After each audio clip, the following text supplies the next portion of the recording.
Assalamualaikum warahmatullahi wabarakatuh, teman-teman semuanya. Perkenalkan, saya Bayu Triharyana.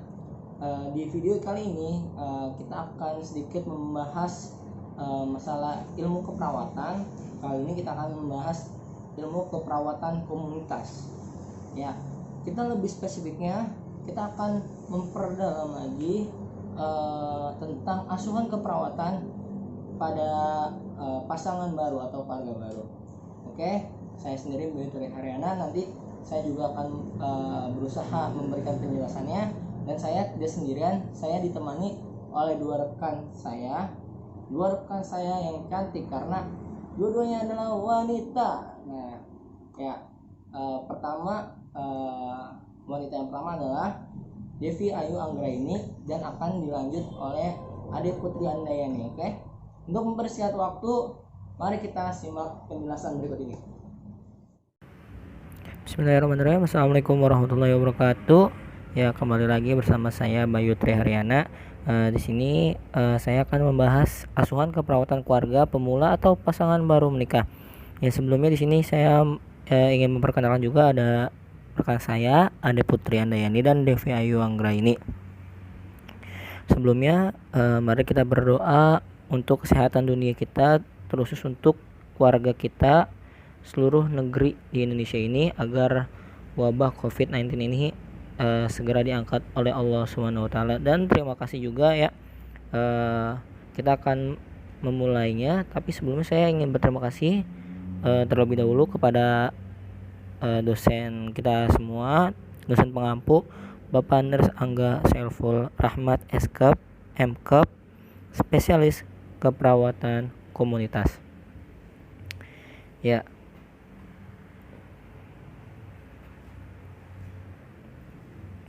kita tahu ya bersama-sama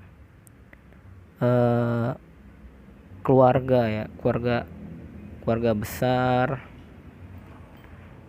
keluarga baru menikah khususnya, banyak banget pengantin ternyata ada ilmunya nih. Oke, kita mulai. Siapa yang disebut keluarga dan apa sih pengertian keluarga pemula atau baru menikah? Ya, kita tahu kan ya, di sini lagi musim nikah nih ya. Jadi sebenarnya keluarga itu sebuah sistem sosial kecil ternyata ya, terdiri atas suatu rangkaian bagian yang sangat saling bergantung. Nah, itu menurut Friedman, dan dilanjutkan menurut Friedman juga ternyata dipengaruhi baik oleh struktur internal maupun eksternal. Nah, jadi selanjutnya di sini juga dijelaskan ya. Oke, baik, di sini juga dijelaskan pengertian keluarga itu menurut Imogen King 2008, keluarga adalah sekumpulan orang yang memiliki ikatan bersama dan menjalankan fungsi sosialisasi antara anggota keluarga. Ada juga menurut Betty Newman, keluarga menurut Betty Newman itu dipandang sebagai klien ternyata teman-teman dalam pelayanan kesehatan. Keluarga dipandang sebagai sistem dengan subsistem lainnya. Jadi ini saling berkaitan ya. Lalu juga di sini menurut Debkes ya, ini saya suka nih. Keluarga adalah unit terkecil dari masyarakat yang terdiri atas kepala keluarga dan beberapa orang yang terkumpul. Jadi dia tinggal di satu tempat di bawah satu atap yang sama dan saling bergantungan menurut Debkes ya, Debkes RI kita. Jadi sebenarnya banyak macam-macamnya ternyata teman-teman. Mulai dari tadi menurut Debkes, di sini juga ternyata kalau misalnya kita mengetahui ya, banyak jurnal-jurnal juga mengatakan bahwa menurut Burgess nih dalam Mubarak, jadi menurutnya itu anggota keluarga itu biasanya itu mempunyai ikatan dari perkawinan, keturunan atau hubungan sedarah, dan ikatan adopsi. Anggota keluarga biasanya hidup bersama-sama dalam suatu rumah tangga, atau jika mereka hidup secara terpisah, mereka tetap menganggap rumah tangga sebagai rumah mereka yang berinteraksi dan berkomunikasi satu sama lainnya dalam peran-peran sosial keluarga.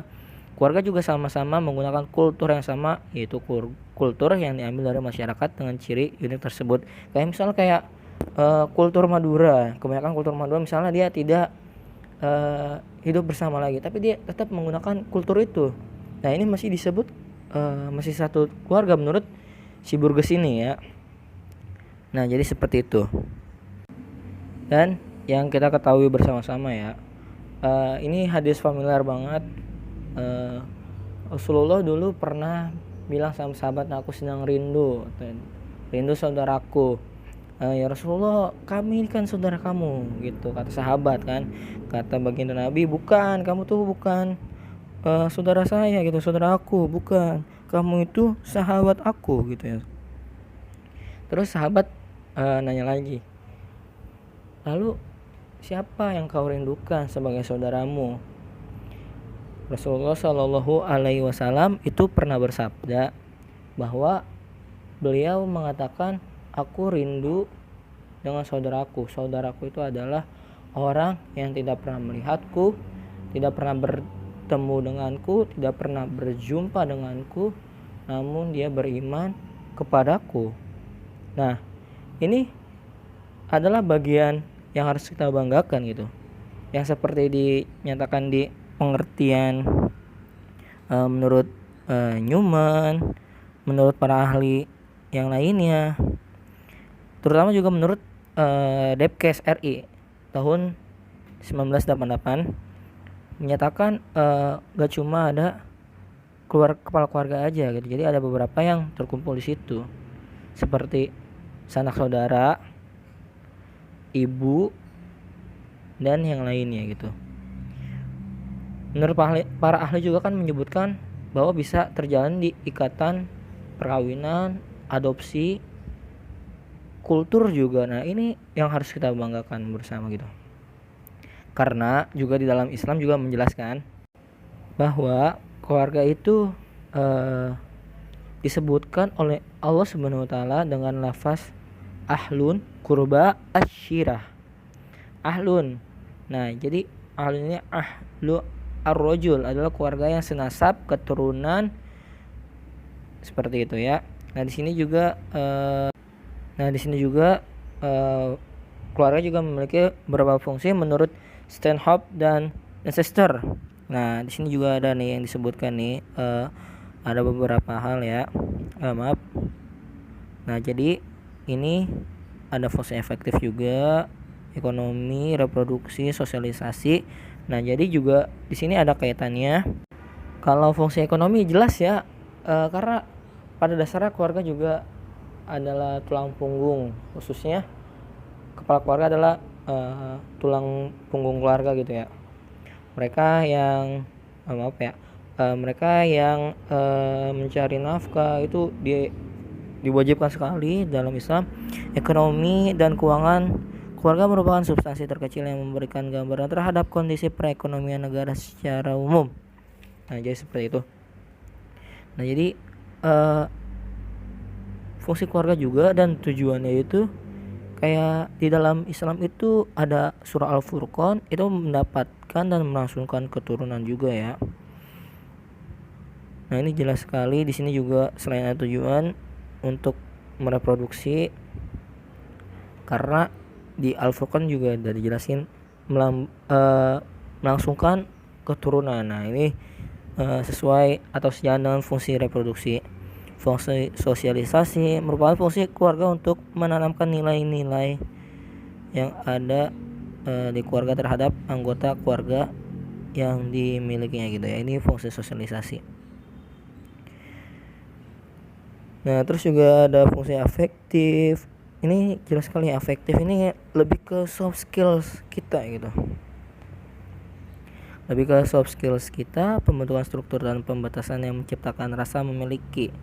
Nah jadi kita diajarkan ini, diajarkan itu, kita dididik ini, dididik itu. Makanya ada istilah kamu emang gak pernah diajarin sama orang tua kamu. Nah ini adalah fungsi sebagai afektif gitu. Ya ini jelas banget ya, kita diajarkan cara beretika, kita ditanamkan gitu apa artinya dari keluarga itu sendiri gitu. Nah ini secara fungsi afektif. Nah terus juga tugas keluarga di bidang kesehatan, mengenal masalah kesehatan. Terus juga ada memutuskan tindakan kesehatan yang tepat bagi keluarga, merawat keluarga yang mengalami gangguan kesehatan ya, berhubungan dengan wabahnya COVID-19 ini ya, terutama anggota keluarga nih yang terlibat di bidang medis gitu, ini udah pasti tahu gitu dan benar-benar mengajarkan beberapa aspek-aspek ini gitu. Dari mulai mencuci tangan ya, pastinya udah ada edukasi gitu. Nah makanya untuk anggota keluarga non medis gitu, banyak-banyak berkawan, melihat-lihat jurnal gitu, melihat seenggaknya gitu halaman yang terpercaya kayak Halo Dokter, Hello Dok. Jadi biar kita tahu nih fungsi keluarga, kita bisa mengedukasi seperti itu. Nah terus juga di sini ada peran perawat keluarga gitu. Menurut Hitok dan kawan-kawan tahun 99 sebagai edukator, peneliti, konselor, manajemen kasus. Nah, jadi banyak banget dan juga ada penghubung gitu. Ada advokat, ada pemberi perawatan langsung, pelayanan langsung, role model. Terus juga kita juga ada referral research dan punya peneliti baru gitu ya sebagai inovator itu. Nah mungkin itu saja yang dapat saya jelaskan. Nanti akan dilanjut mengenai pengertian keluarga pemula atau pasangan baru. Setelah itu akan dilanjut lagi asuhan keperawatan dari materi kita. Nah nanti akan disampaikan oleh rekan saya Devi Ayu Anggra ini, dan akan dilanjutkan kembali oleh Ade Putra Andayani membahas tentang asuhan keperawatannya. Kalau misalnya ada beberapa pertanyaan bisa komentar di kolom ini, atau bisa menghubungi kami sebagai pembicara. Mungkin itu saya akhirul kalam. Terima kasih. Wassalamualaikum warahmatullahi wabarakatuh. Baik, bismillahirrahmanirrahim. Assalamualaikum warahmatullahi wabarakatuh. Bismillahirrahmanirrahim. Assalamualaikum warahmatullahi wabarakatuh. Perkenalkan, nama saya Devi Anggreni. Saya dari kelompok pertama akan menjelaskan tentang keluarga pemula atau pasangan baru menikah. Saya pemateri yang kedua, melanjutkan dari materi yang teman saya sampaikan sebelumnya. Di sini pengertian keluarga pemula yaitu tahapan dimulai saat dua insan mengikat janji suci melalui pernikahan dengan landasan cinta dan kasih sayang. Perkawinan dari sepasang insan menandai bermulainya sebuah keluarga baru, di mana keluarga yang menikah atau prokreasi dan perpindahan dari keluarga sebelumnya menjadi keluarga yang baru, yaitu keluarga pasangan baru atau keluarga pemula. Nah, di keluarga pemula ini ada tahap-tahapnya. Tahap-tahapnya itu, tahap-tahap pasangan baru menikah itu, yang pertama ada saat masing-masing individu laki-laki dan perempuan membentuk keluarga via perkawinan yang sah dan meningkatkan keluarga masing-masing. Lalu tahap baru menikah yang kedua yaitu mempersiapkan keluarga baru, karena kan setelah ikatan perjanjian pernikahan pasti akan memulai sebuah keluarga yang baru. Terus selanjutnya butuh penyesuaian peran dan fungsi masing-masing. Nah, yang tadinya kedua insan ini adalah seorang anak di suatu keluarga, kemudian mengikat keluarga baru, menjadilah peran dan fungsi keluarga yang berubah, di mana seseorang yang harus menjadi istri, seorang laki-laki yang harus menjadi suami, seperti itu. Lalu ada belajar hidup bersama, beradaptasi dengan kebiasaan sendiri dan pasangannya. Nah, tentu saja akan beradaptasi terhadap pasangannya, karena yang tadinya semuanya dilakukan sendirian, kini mereka berpasangan. Tentu saja di sini akan ada tahap-tahapan yang baru. Nah, selanjutnya ada anggota dari 3 keluarga, yaitu keluarga suami, istri, dan keluarga sendiri. Masing-masing menghadapi perpisahan dengan keluarga dan kelompok sosial pasangannya. Lalu yang terakhir itu ada yang perlu diputuskan kapan waktu yang tepat untuk mendapatkan anak dan jumlah yang diharapkan. Nah, melalui tahapan-tahapan ini, tahapan yang selanjutnya yang terakhir ini yaitu ke keturunan atau mendapatkan anak. Nah, yang selanjutnya di sini ada tugas perkembangan keluarga baru menikah. Yang pertama itu tugasnya ada membina hubungan intim yang saling memuaskan, di mana masing-masing, karena keluarga pasangan baru menikah, di mana saling mengetahui satu sama lain, dan membentuk suatu keluarga itu pasti ada tujuan, yaitu mendapatkan keturunan. Nah, di mana dua pasangan ini harus bisa saling memuaskan terhadap hubungan intim. Lanjut, tugas yang kedua itu ada menghubungkan jaringan persaudaraan secara harmonis. Nah, yang tadinya kan satu pasangan ini memiliki keluarga masing-masing, keluarga si perempuan, keluarga si laki-laki. Nah, keluarga baru ini harus bisa menyatukan atau mengikat tali persaudaraan yang harmonis antara dua keluarga, bahkan 3 keluarga dengan keluarganya sendiri. Tugas yang ketiga yaitu mendiskusikan rencana memiliki anak atau memiliki KB. Nah, tadi yang dibicarakan keluarga pasangan baru pasti tujuannya adalah mendapatkan keturunan.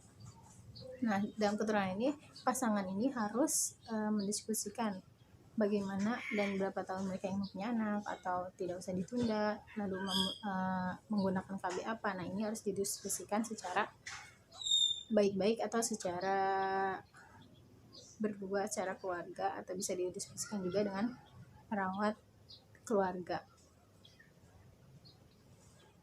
Nah, selanjutnya ada masalah-masalah yang umum yang biasanya muncul pada keluarga pemula atau pasangan baru. Masalah yang timbulnya itu antara lain misalnya masalah-masalah seksual dan emosional, kecemasan. Setelah itu ada kehamilan yang tidak diinginkan. Nah, karena tadi keluarga pemula itu tidak mengetahui tentang KB, bisa jadi telah didiskusikan ingin mempunyai anak setelah menikah 1 tahun tapi ternyata hamil. Nah, itu juga harus diskusikan, dan itu adalah salah satu timbulnya masalah pada keluarga baru. Selanjutnya penyakit kelamin baik sebelum atau sesudah menikah. Kan satu pasangan harusnya sebelum menikah itu kan tes pranikah. Nah, biasanya untuk mengatasi masalah-masalah yang muncul pada pasangan keluarga baru ini harus ada penyesuaian diri terhadap pasangan masing-masing, lalu harus ada konseling, penyuluhan prenatal, mendiskusikan tentang KB di puskesmas atau kepada perawat-perawat keluarga, sehingga masalah-masalah dapat teratasi. Karena dalam keluarga baru ini akan ada peran dan fungsi yang berbeda. Mungkin sekian itu saja yang bisa saya sampaikan, kurang lebihnya mohon maaf. Terima kasih. Halo, Assalamualaikum warahmatullahi wabarakatuh. Perkenalkan, nama saya Dewi Putri Andani.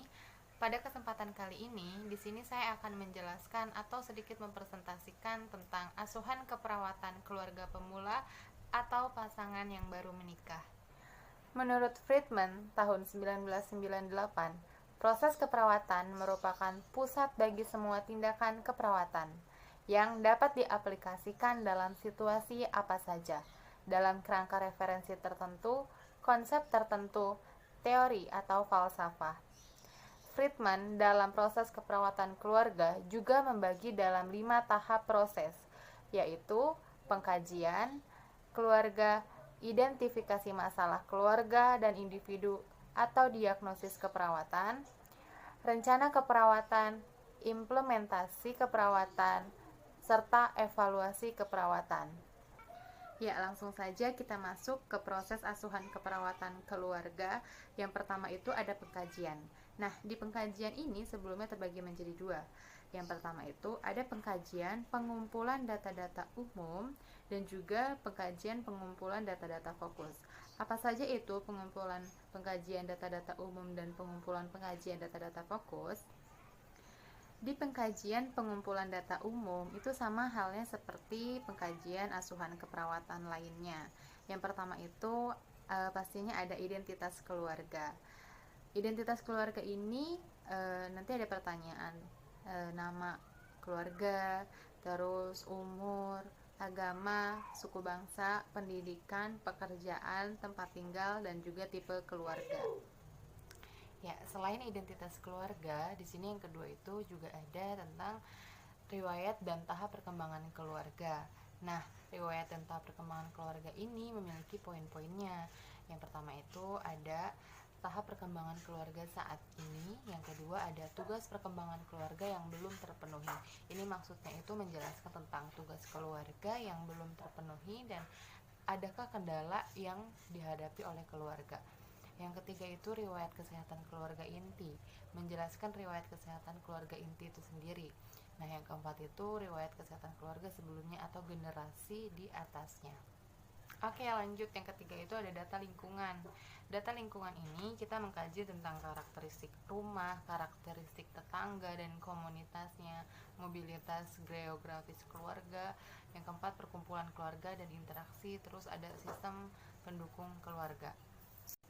Oke. Selanjutnya ada struktur peran atau struktur keluarga. Struktur peran ini maksudnya menjelaskan peran dari masing-masing anggota keluarga secara formal maupun informal, baik di keluarga atau di masyarakat. Ini ada poin-poinnya juga, yaitu nilai atau norma keluarga. Yang kedua, pola komunikasi keluarga. Yang ketiga, struktur kekuatan keluarga. Ya, di pengkajian selanjutnya ini ada fungsi keluarga. Fungsi keluarga ini akan membahas tentang fungsi ekonomi. Nah, fungsi ekonomi ini menjelaskan bagaimana sih upaya keluarga untuk pemenuhan kebutuhan sandang, pangan, papan, ataupun pemanfaatan lingkungan rumahnya. Yang kedua ada fungsi mendapatkan status sosial. Di sini menjelaskan tentang upaya keluarga untuk memperoleh status sosial di masyarakat tempat ia tinggal. Yang ketiga ada fungsi pendidikan, yaitu menjelaskan upaya yang dilakukan oleh keluarga dalam pendidikan selain upaya yang diperoleh dari sekolah atau dari masyarakat. Selanjutnya ada fungsi sosial. Di sini menjelaskan tentang hubungan anggota keluarga, sejauh mana anggota belajar tentang disiplin, nilai, norma serta budaya dan perilaku yang berlaku di keluarga atau di masyarakat. Selanjutnya ada fungsi pemenuhan. Fungsi pemenuhan ini yaitu artinya fungsi pemenuhan perawatan atau pemeliharaan kesehatan. Tujuannya itu untuk pengkajian yang berkaitan dengan tugas keluarga di bidang kesehatan. Ya, lanjut, masih ada tentang fungsi religius. Ini menjelaskan tentang kegiatan keagamaan yang dipelajari dan dijelaskan oleh keluarga yang berhubungan dengan kesehatan. Selanjutnya ada fungsi rekreasi, menjelaskan kemampuan dan kegiatan keluarga. Terus ada fungsi reproduksi dan juga fungsi afeksi. Hal yang perlu dikaji yaitu gambaran diri anggota keluarga, perasaan memiliki dan dimiliki dalam keluarga. Selanjutnya ada pengkajian tentang stres dan coping keluarga yang meliputi stresor jangka pendek dan juga jangka panjang. Di sini menjelaskan stresor jangka pendek adalah stresor yang dialami keluarga dan memerlukan waktu penyelesaiannya itu lebih kurang dari 6 bulan. Stresor jangka panjang adalah stresor yang dialami keluarga dan memerlukan waktu penyelesaiannya lebih dari 6 bulan. Selanjutnya ada pemeriksaan kesehatan serta mengkaji tentang harapan keluarga. Ya, sampai di sini mudah-mudahan mudah dimengerti ya teman-teman.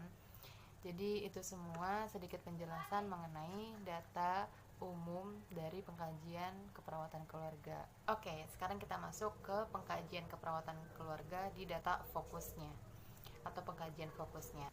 Ya, yang pertama itu ada pertanyaan kapan pertemuan pasangan, bagaimana hubungan sebelum menikah, terus bagaimana pasangan ini memutuskan untuk menikah. Selanjutnya adakah halangan terhadap perkawinan mereka? Kalau misalkan ada, bisa disebutin tuh satu-satu. Terus bagaimana respon anggota keluarga terhadap perkawinan? Bagaimana kehidupan di lingkungan keluarga asal termasuk orientasi keluarga dari kedua orang tua? Terus siapa orang lain yang tinggal serumah setelah perkawinan? Bagaimana hubungan dengan saudara ipar? Bagaimana keadaan orang tua masing-masing dan hubungan dengan orang tua setelah perkawinan? Selanjutnya ada bagaimana rencana mempunyai anak? Bagaimana lama waktu berkumpul setiap hari? Bagaimana rutinitas baik secara individu kepada suami dan istri setelah perkawinan? Bagaimana pelaksanaan tugas dan fungsi keluarga? Ya, yang kedua ada diagnosis keperawatan keluarga. Ini dapat dirumuskan dari berdasarkan data pengkajian keperawatan keluarga itu sendiri, mulai dari problem, etiologi, dan juga simptom. Biasanya diagnosis keperawatan keluarga ini ada 3 tipe. Yang pertama itu ada diagnosis aktual, yang kedua ada diagnosis resiko, yang ketiga ada diagnosis keadaan sejahtera. yang mana dari ketiga tipe diagnosis tadi merupakan rumusan dari Nanda. Ya, kita bahas satu persatu ya. Saya contohkan diagnosa keperawatan keluarga aktual. Di sini ada gangguan nutrisi. Gangguan nutrisi kurang dari kebutuhan balita. Keluarga dari Bapak R berhubungan dengan ketidaktahuan keluarga mengenal masalah kekurangan nutrisi. Selanjutnya ada diagnosa keperawatan keluarga resiko. Ini menjelaskan sudah ada data yang menunjang, tapi belum terjadi gangguan. Semisalnya lingkungan rumah kurang bersih, pola makan yang tidak adekuat, stimulasi tumbuh kembang yang tidak adekuat, dan lain sebagainya. Salah satu contoh ada resiko terjadi konflik pada keluarga Bapak B misalkan berhubungan dengan ketidaktahuan keluarga mengenai masalah komunikasi. Lanjut, yang ketiga ada diagnosa keperawatan keluarga sejahtera atau potensial. Di sini menjelaskan suatu keadaan di mana keluarga dalam keadaan sejahtera sehingga kesehatan keluarga dapat ditingkatkan. Khusus untuk diagnosa keperawatan potensial ini atau yang sejahtera ini belum boleh untuk menggunakan etiologinya. Contoh, potensial terjadinya kesejahteraan pada ibu hamil, ibu M misalkan, di keluarga Bapak R. Baik teman-teman, selanjutnya itu sebelum kita melanjut ke intervensi atau perencanaan keperawatan keluarga, sebelumnya kita harus menyusun skor rumusan masalah dari keperawatan keluarga itu sendiri. Seperti ini. Oke, kita lanjut sekarang ke intervensi keperawatan keluarga. Intervensi keperawatan keluarga itu terdiri dari tujuan khusus, tujuan umum, dan juga kriteria hasil, di mana semua itu merupakan pernyataan yang spesifik tentang hal yang diharapkan dari setiap tindakan keperawatan berdasarkan tujuan khusus yang telah ditetapkan tadi. Sedangkan di bagian implementasi itu adalah sebuah tindakan yang dilakukan oleh perawat kepada keluarga yang berdasarkan perencanaan mengenai diagnosa yang telah dibuat tadi sebelumnya. Nah, tindakan keperawatan terhadap keluarga mencakup seperti hal-hal yang pertama, menstimulasi kesadaran atau penerimaan keluarga mengenai suatu masalah dan kebutuhan kesehatan dengan cara contohnya memberikan informasi, mengidentifikasi kebutuhan dan harapan tentang kesehatan itu sendiri. Yang kedua, mensimulasi keluarga untuk memutuskan cara perawatan yang tepat dengan cara yang pertama, mengidentifikasi konsekuensi tidak melakukan tindakan. Yang kedua, mengidentifikasi sumber-sumber yang dimiliki keluarga. Nah, yang ketiga ini ada memberikan kepercayaan diri dalam merawat anggota keluarga yang sakit dengan cara kita mendemonstrasikan cara perawatannya, menggunakan alat dan fasilitas yang ada di rumah sakit, dan mengawasi keluarga melakukan perawatan tersebut. Selain itu, tindakan yang dapat kita lakukan lainnya itu kita bisa membantu keluarga untuk menemukan cara bagaimana membuat lingkungan itu menjadi sehat. Yang terakhir, kita bisa memotivasi keluarga untuk memanfaatkan fasilitas kesehatan yang ada dengan cara bisa memperkenalkan fasilitas kesehatan yang ada di lingkungan keluarga. Nah, kita juga bisa membantu keluarga untuk menggunakan fasilitas kesehatan yang ada tersebut. Nah, sekarang kita ke bagian asuhan keperawatan keluarga di proses kelima, yaitu evaluasi, di mana suatu rencana tindakan yang telah diberikan dilakukan penilaian untuk menilai suatu keberhasilannya. Bila tidak atau belum berhasil, perlu disusun rencana baru yang sesuai. Semua tindakan keperawatan mungkin tidak dapat dilakukan dalam hanya satu kali kunjungan, tetapi harus berkali-kali kepada keluarga. Untuk itu dapat dilakukan secara bertahap sesuai dengan waktu dan kesediaan dari keluarga tersebut. Nah, dari evaluasi ini sendiri, penyusunannya itu menggunakan SWOT secara operasionalnya. Yang pertama ada subjektif, hal-hal yang ditemukan oleh keluarga secara subjektif telah dilakukan intervensi keperawatan. Misalnya keluarga mengatakan nyerinya berkurang. Terus objektif, hal-hal yang ditemukan oleh perawat secara objektif setelah dilakukan intervensi keperawatan. Misalnya BB naik 1 kg dalam 1 bulan. analisa dari hasil yang telah dicapai dengan mengacu kepada tujuan terkait dengan diagnosa keperawatan. Dan yang terakhir ada planning, perencanaan yang akan dapat datang setelah melihat respon dari keluarga pada tahap evaluasi. Tahapan evaluasi dapat dilakukan secara formatif dan sumatif. Evaluasi formatif dilakukan selama proses evaluasi keperawatan, sedangkan evaluasi sumatif adalah evaluasi akhir. Oke teman-teman, mungkin itu saja yang bisa saya jelaskan dan sedikit saya presentasikan pada kesempatan kali ini. Saya pribadi mengakui banyak kekurangannya, karena kelebihannya hanya milik Allah Subhanahu wa Ta'ala. Mohon maaf untuk itu semua. Selebihnya saya kembalikan kepada moderator. Assalamualaikum. Ya baik teman-teman, terima kasih sudah menyimak video ini. Terima kasih untuk semua yang terlibat. Terima kasih saya ucapkan terutama untuk Allah Subhanahu wa Ta'ala, untuk kedua orang tua kami semua. Selanjutnya untuk rekan-rekan saya, ada Ade Putri, ada Devi. Terima kasih semuanya yang telah mendukung pembuatan video ini juga, sehingga video ini telah rilis. Terima kasih sedalam-dalamnya saya ucapkan kepada para audiens, kepada para penonton yang telah ikut menyaksikan. Semoga bermanfaat dari materi ini. Terima kasih dari saya. Wassalamualaikum warahmatullahi wabarakatuh.